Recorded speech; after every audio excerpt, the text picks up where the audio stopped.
الحمد لله نحمده ونستعينه ونستغفره ونؤمن به ونتوكل عليه.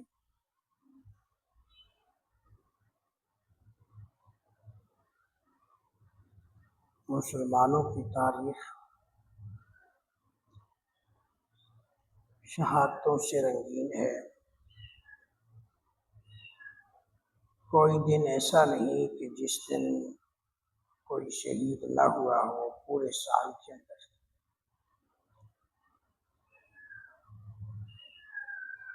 لیکن ہم جس نسبت سے بات کریں گے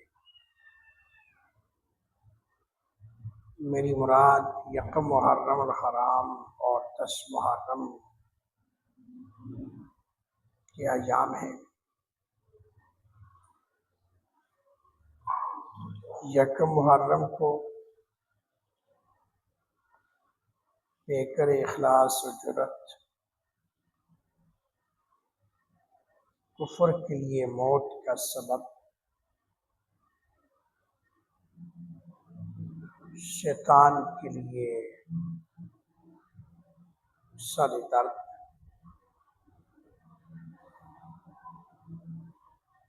کہ جس کو دیکھ کر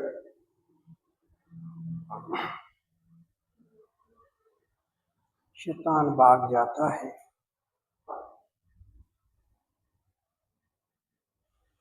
اور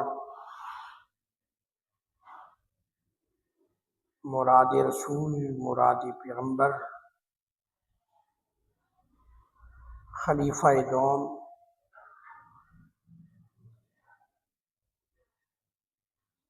حضرت عمر بن خطاب رضی اللہ تعالی عنہ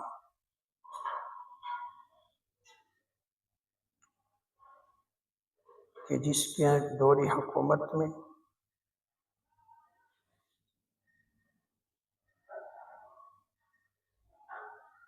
فتوحات کا حل سلسلہ اور کئی علاقوں کو فتح کرنا، اسلام کا جھنڈا گاڑنا، اور جس کے بارے میں عیسائی مورخ لکھے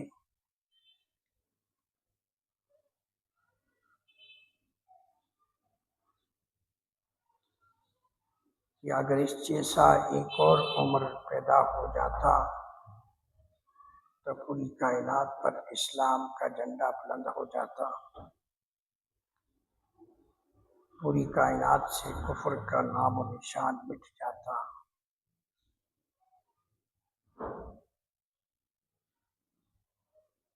اور وہ عمر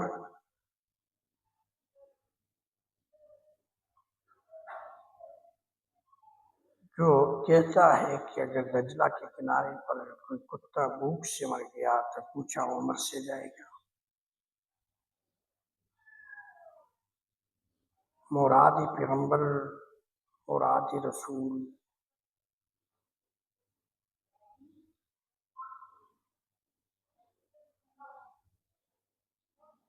نبی علیہ الصلوۃ والسلام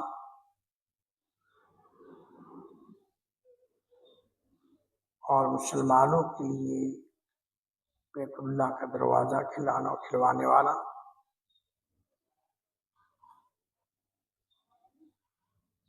اور اسلام کی سربلندی کے اندر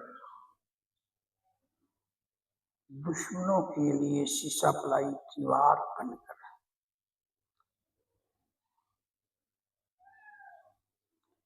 اور دشمنوں کو ان کے اوقات یاد کرا کر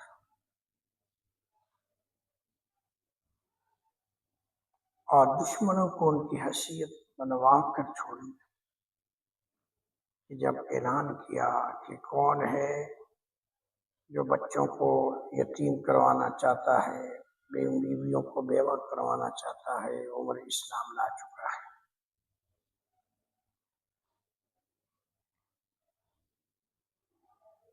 اسلام کی یہ پیاری شخصیت جس کو یکم محرم الحرام